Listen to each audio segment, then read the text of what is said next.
मालेगाव महापालिका क्षेत्रातील अवैध कत्तलखान्यांच्या माध्यमातून जनावरांची जी कत्तल केली जाते आणि त्या माध्यमातून रक्तमिश्रित सांडपाणी हे त्या ठिकाणी असलेली मोसम नदी आणि गिरणा नदीच्या संगमात सोडलं जातं।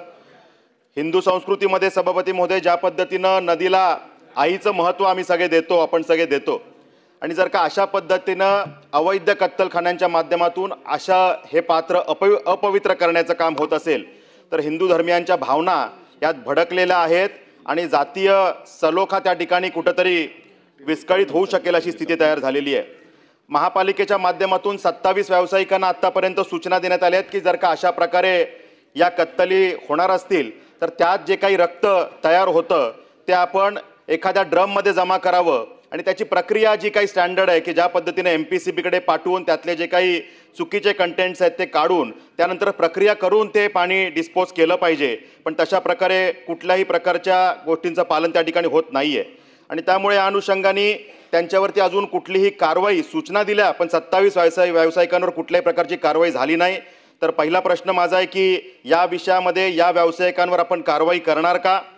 यानंतर सभापती महोदय की हे सगळं पाणी ज्यावेळेला आजूबाजूला असलेल्या नाल्यांच्या माध्यमातून हे कत्तलखाने महापालिकेचा एकच अधिकृत कत्तलखाना आहे, पण त्याचबरोबरीनं अनेक अवैध कत्तलखाने त्या ठिकाणी आहेत। काही ठिकाणून घरातूनच ह्या कत्तली केल्या जातात आणि मग हे जे काही पाणी आहे ते नाल्यांच्या माध्यमातून कुठलीही प्रक्रिया न करता या नदीमध्ये सोडलं जातं आणि त्यामुळे त्या ठिकाणी या विषयामध्ये महापालिकेने जे काही उत्तर ह्या नगर विकास विभागाने जे काही उत्तर दिले सभापती महोदय ते इतकं चुकीचं आहे। ते म्हणतात आम्ही महापालिकेच्या माध्यमातून या कत्तलखान्यांना कुठल्या प्रकारच्या सूचना दिल्या नाहीत, म्हणजे एकीकडे आम्ही म्हणतोय सूचना दिल्यात पण कारवाई नाही आणि त्या ठिकाणी उत्तरात म्हणतं की आम्ही सूचनाच दिल्या नाही। मग माझी या ठिकाणी मागणी आहे या सूचना दिल्या नसतील तर या सूचना का दिल्या नाहीत त्या अधिकाऱ्यांवर आपण तात्काळ कारवाई करणार का? जर का हे इतके 10 वर्ष प्रश्न रखडतायत तर त्या अधिकाऱ्यांवर कारवाई होणार का हा एक प्रश्न आहे।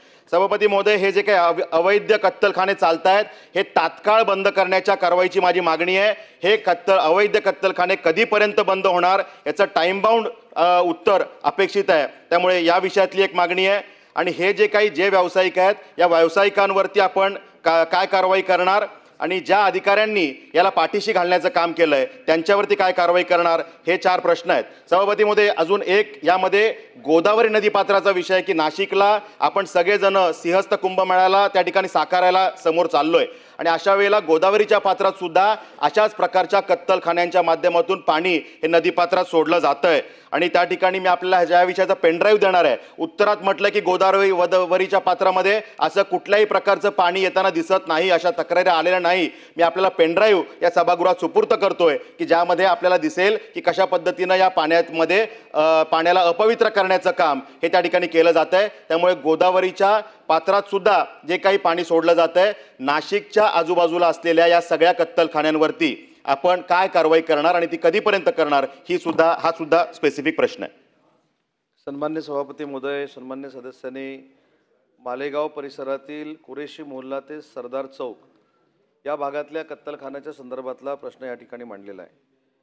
त्याच्यामध्ये सगळ्यात महत्त्वाची बाब अशी आहे की ज्यावेळी कत्तलखाने हे चालू ठेवले जातात अनधिकृत त्याच्यावर कारवाई करावी अशी अपेक्षा असते, पोलिसांकडून अपेक्षा असते आणि काही ठिकाणी कारवाई देखील झालेली आहे। परंतु आज या लक्षवेधीच्या अनुषंगाने पोलिसांना देखील सूचना दिल्या जातील की ज्या ठिकाणी अवैध कत्तलखाने सुरू आहेत त्यांच्यावर तातडीनं कारवाई झाली पाहिजे। परंतु ज्या दिवशी सण असतो त्या सणाच्या दिवशी अनेक ठिकाणी वेगवेगळे महानगरपालिकेमार्फत किंवा नगरपालिकेमार्फत हे कत्तलखाने तयार केले जातात। त्याच्यामध्ये वाळू असेल, माती असेल अशा पद्धतीचे ते ठिकाणं तयार केली जातात। त्याच्यामध्ये ते बाकी सगळ्या गोष्टी करून ते रक्त बाहेर येणार नाही याची दक्षता देखील त्यावेळी महानगरपालिका घेते। परंतु सन्मान्य सदस्यांनी सांगितलं की मोसम नदी असेल किंवा गोदावरी नदी असेल या संदर्भातला पेनड्राईव्ह आपल्याकडे आहे आणि उत्तरामध्ये असं म्हटलं की याच्यामध्ये कुठेही रक्तमिश्रित पाणी जात नाही अशा पद्धतीचं उत्तर दिलेलं आहे आणि आपण जर तो पुरावा दिला तर संबंधित हे उत्तर का दिलंय याची देखील चौकशी करून त्या संबंधितांवर कारवाई केली पाहिजे। कारण सभागृहामध्ये उत्तर देत असताना अशा पद्धतीचं उत्तर देऊन वेळ मारून नेण्याची पद्धत जर पुढे गेली तर कुठच्याच गोष्टीला न्याय मिळणार नाही याच्याशी देखील आम्ही सगळे सहमत आहोत। त्याच्यामुळे त्याच्यामध्ये दुमत असण्याचं काही कारण नाही। पण मोसम नदीच्या संदर्भामध्ये राज्य नदी संवर्धन योजनेतनं विक्रांतजी जवळजवळ 10,52,00,000 रुपये हे महाराष्ट्र शासनानं मंजूर केले. त्यातले 5,26,00,000 रुपये हे ऑलरेडी मालेगाव महानगरपालिकेकडे जमा करण्यात आलेले आहेत. आणि ज्याचा कुंभमेळ्याचा उल्लेख सन्मान्य सदस्यांनी इथे केला, त्याच्या संदर्भात रक्तमिश्रित पाणी सोडण्यात आलेलं नाही असं जरी उत्तर असलं तरी आपण तो पेनड्राईव्ह द्यावा, ती माहिती द्यावी, त्याची सखोल आपण चौकशी करू. आणि एक मात्र आपण निर्णय घेतोय, या संदर्भात कत्तल करणाऱ्या सगळ्या मंडळींची देखील चर्चा झालेली आहे की जो महानगरपालिकेचा कत्तलखाना आहे याच्यामध्येच भविष्यामध्ये कत्तल केली गेली पाहिजे. सण असू देत किंवा अन्य काही गोष्टी असते तिथंच त्या सगळ्या गोष्टी झाल्या पाहिजेत, अशा पद्धतीचा निर्णय देखील महानगरपालिकेने घेतलेला आहे.